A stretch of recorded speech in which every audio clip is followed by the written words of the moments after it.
महाराज के कहने का तात्पर्य कि जो भी राज्य हमारे यज्ञ के अश्व का श्रद्धा पूर्वक स्वागत करेगा, उस राज्य में धर्म की अर्थात राम राज्य की स्थापना होगी। और हमारा युद्ध केवल उनसे होगा जो हमारे अश्व को रोकने का दुस्साहस करेगा। आचार्य, हमें अश्वमेध यज्ञ की तैयारी आरंभ करनी चाहिए।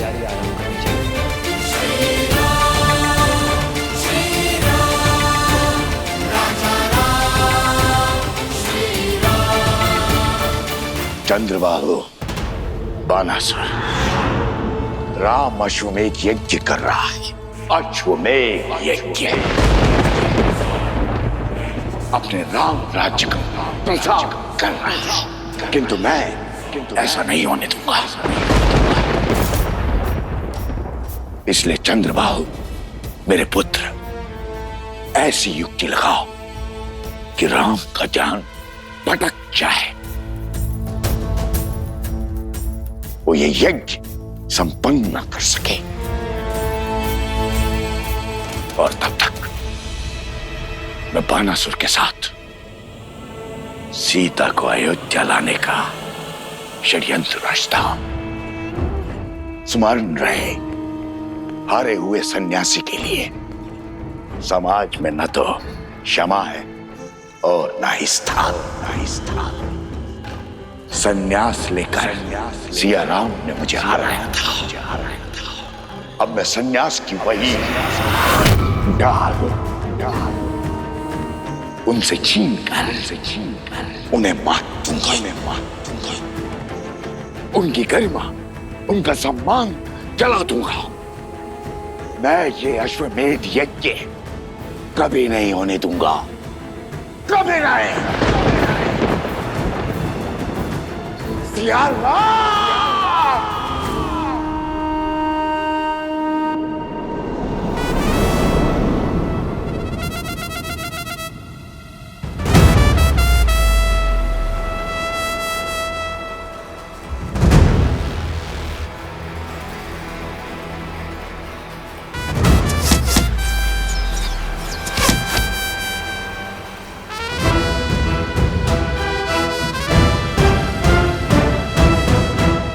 इसमें कौन सी बड़ी बात है लवकुश?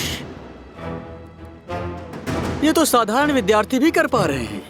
यदि सत्य में तुम धनुर्धारी हो, श्री राम जी के सबसे बड़े भक्त हो, तो मेरी चुनौती पूरी करो। फिर हम मानेंगे कि तुम उत्तम धनुर्धर और सच्चे राम भक्त हो। क्या है चुनौती? अभी बताता हूँ।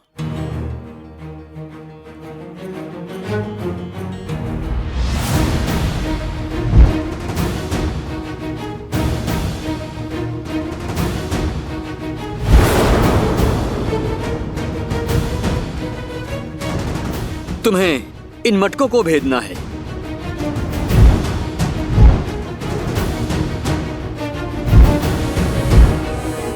बोलो, भेद पाओगे इसे?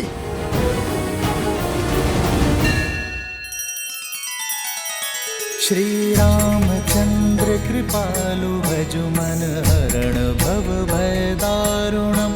नव कंज लोचन कंज मुख कर कंज पद कंजारुणम। सिया राम, सिया राम, सिया राम, सिया राम, सिया राम, सिया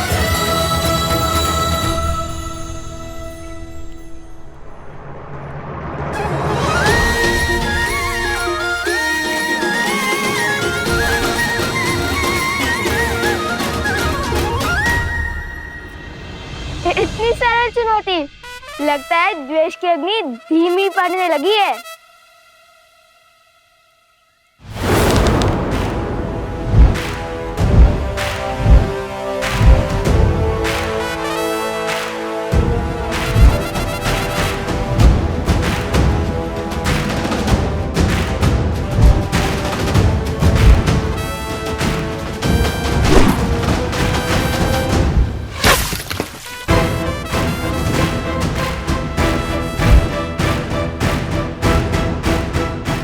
बस इतना ही सामर्थ्य है? बंधु, तुम बहुत अधीर हो, पूरी बात नहीं सुनते। चुनौती एक प्रहार से 3 मटकों को फोड़ने की है। स्मरण है ना राम भक्त, किष्किंधा में कैसे रामचंद्र जी ने एक साथ 7 वृक्ष भेदे थे।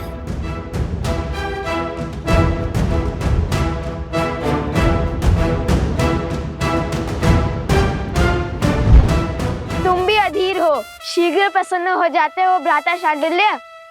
ये चुनौती हम पूर्ण तो करके ही रहेंगे।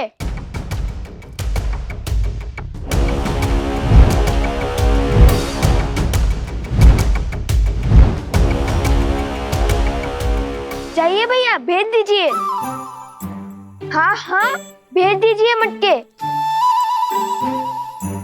वैसे ही जैसे प्रभु राम ने वो सारे वृक्ष भेदे थे। मैं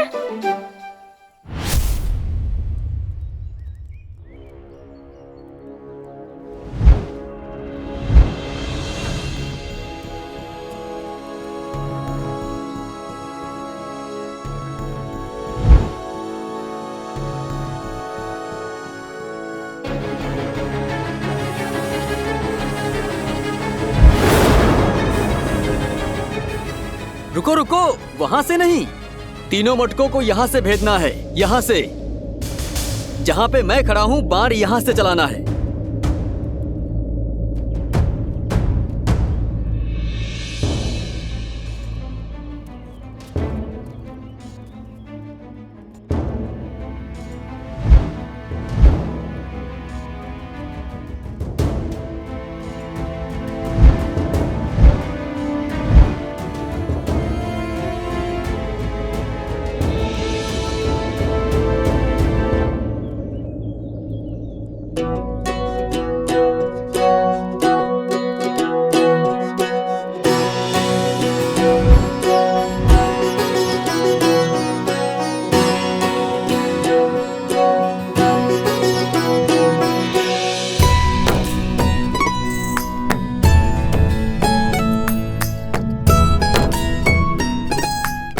अब ये कहाँ चले?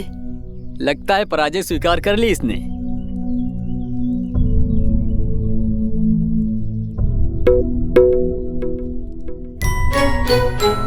ओह, समझ गया।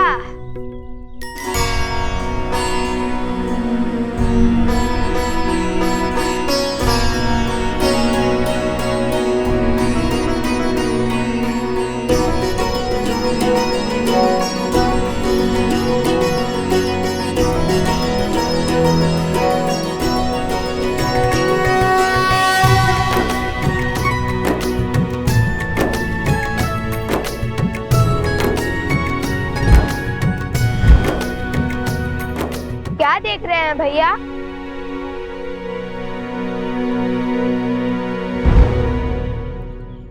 यही कि राम नाम से हर कठिन कार्य सरल हो जाता है। ध्यान से देखो,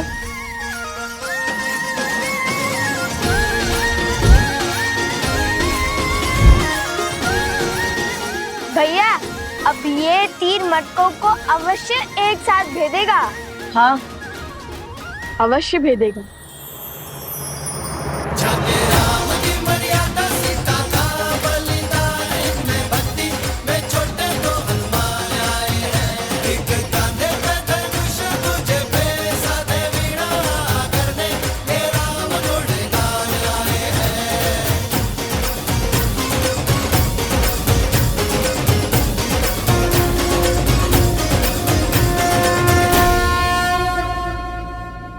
हमारे मित्रों को हमारी राम भक्ति पर संदेह है। जिस राम नाम से पत्थर भी जल पर तैर जाए, उसी राम नाम ने हमें दिशा दिखाई है।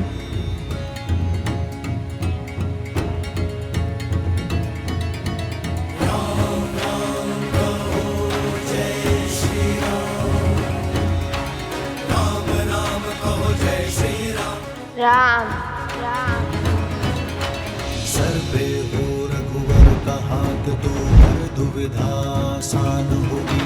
तुम वीर पुरुष, तुम पराक्रमी, तुम मर्यादा के हो स्वामी, साथ तुम्हारा जिसके साथ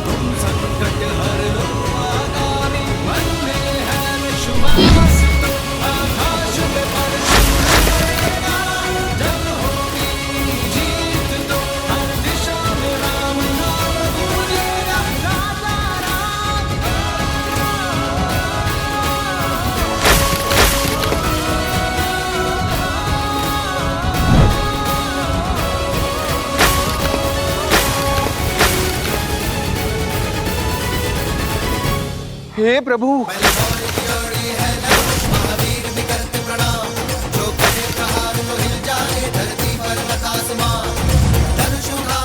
अरे कोई रोको, उस तीर को देखो।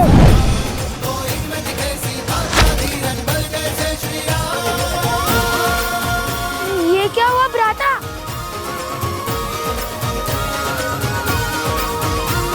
अरे मटके! कितना जल बह रहा है। कोई रोको इस तीर को, सारा पानी बह रहा है। चुनौती वृक्ष पर लटके 3 मटके फोड़ने की थी, तुमने तो आश्रम के सारे मटके फोड़ दिए। इस अपराध का तो घोर दंड मिलेगा तुम्हें। मैंने क्या, पूरे आश्रम ने देख लिया। सच्चे राम भक्तों का पराक्रम। अब लगता है वन देवी का पराक्रम तुम दोनों पर बरसेगा।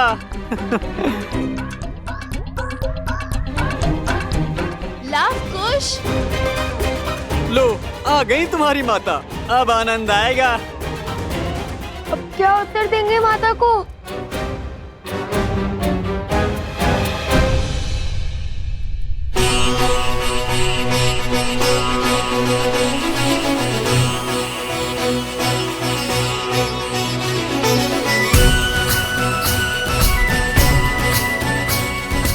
अश्वमेध यज्ञ के विधान के अनुसार ये वेदी 4 अंगुल और ऊंची होनी चाहिए। कुंड तक 21 सीढ़ियां होंगी, सभी 7-7 अंगुल की।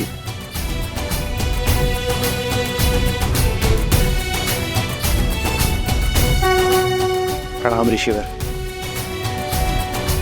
कल्याण मस्तु ऋषिवर। आप सबका कोटि कोटि धन्यवाद ऋषिवर।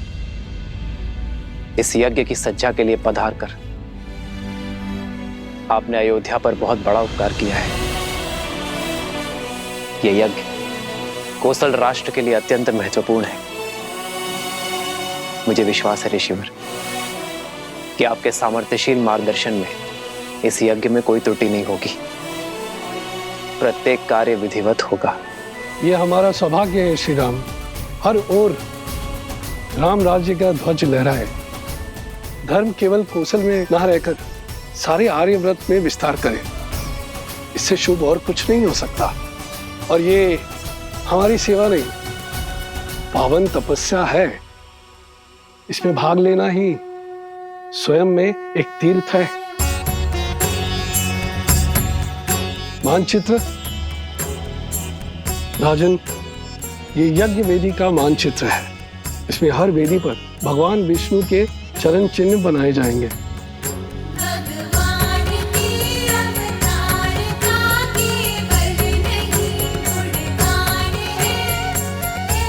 आइए।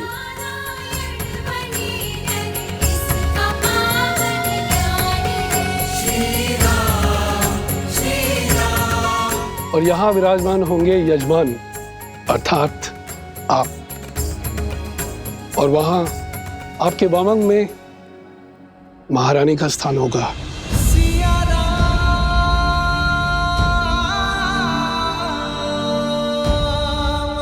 वेदों के अनुसार यज्ञ में यजमान के सपत्नी सम्मिलित होना अनिवार्य है। बिना युगल आहुति के न यज्ञ पूर्ण होता है और ना ही उसका फल मिलता है। आपकी और महारानी की आहुति की शक्ति ही साम्राज्य में सुख और समृद्धि को बढ़ाएगी। राम सिया राम सिया राम।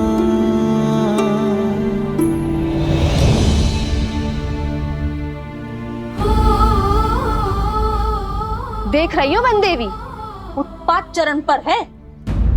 इन्होंने आश्रम के सारे मटके फोड़ दिए। इतनी दूर से जल लाए थे, सारा जल बह गया।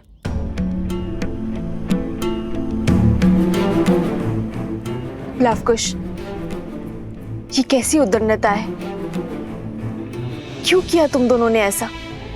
उत्तर दो। ये कैसा खेल था?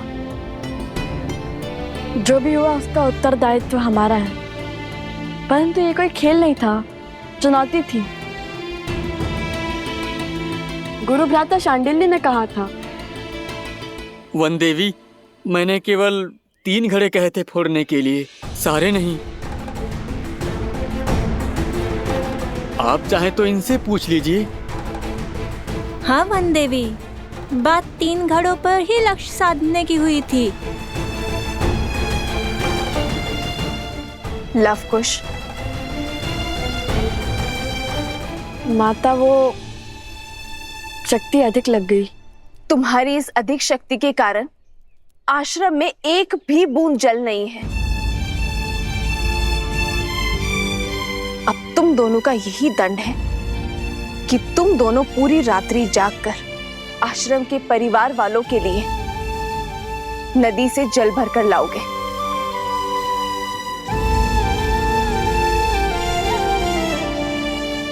समझे? पर जल लाओगे किसमें? सारे घड़े तो फूट चुके हैं। अब पहले तुम्हें कुम्हार के पास जाना होगा और नए घड़े लेने होंगे।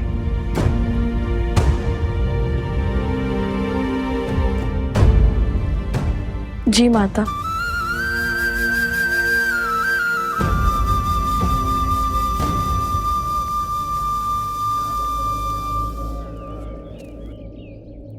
आप चिंतित ना हो देवी। कुछ व्यक्तियों की दृष्टि में यह उद्दंडता है, पर सीधा देखा जाए तो श्री राम नाम की महत्ता की गूंज छुपी है इसमें। इस परीक्षा ने यह सिद्ध कर दिया कि राम नाम की शक्ति में इनका विश्वास कितना दृढ़ है।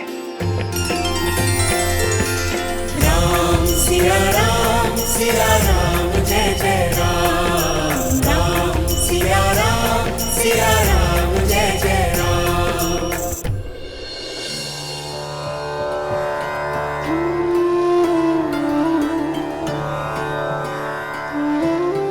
ये लो, ये भी ले जाओ। हम तो केवल 3 जीव हैं। इतने अनाज की आवश्यकता नहीं है हमें, इसे सब में बांट दो। और वैसे भी आश्रम पर जो संकट आया है उसके दोषी मेरी संतान ही तो है। किंतु ये कुमुदनी, ये कोई उपहार या उपकार नहीं है, मेरी क्षमा याचना है।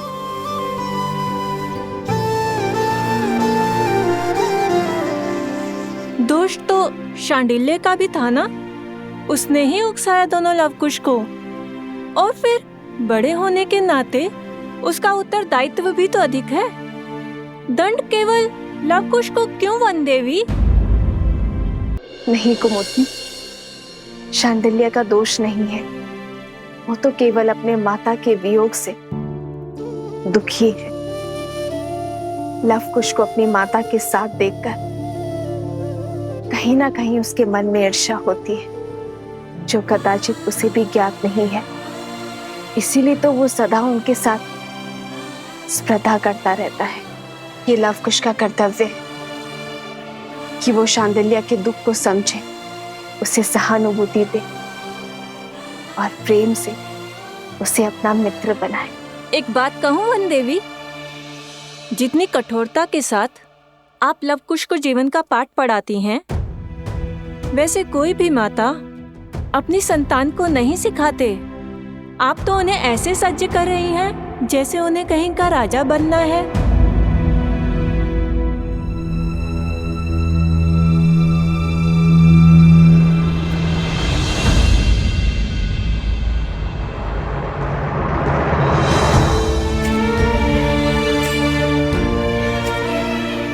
अब इसे मैं कैसे समझाऊं आर्य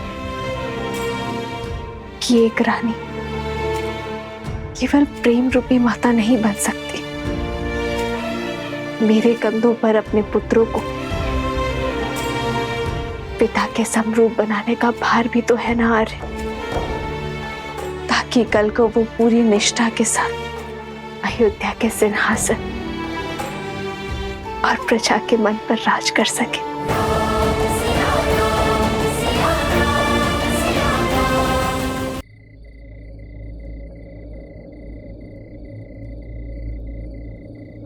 राम। आचार्य,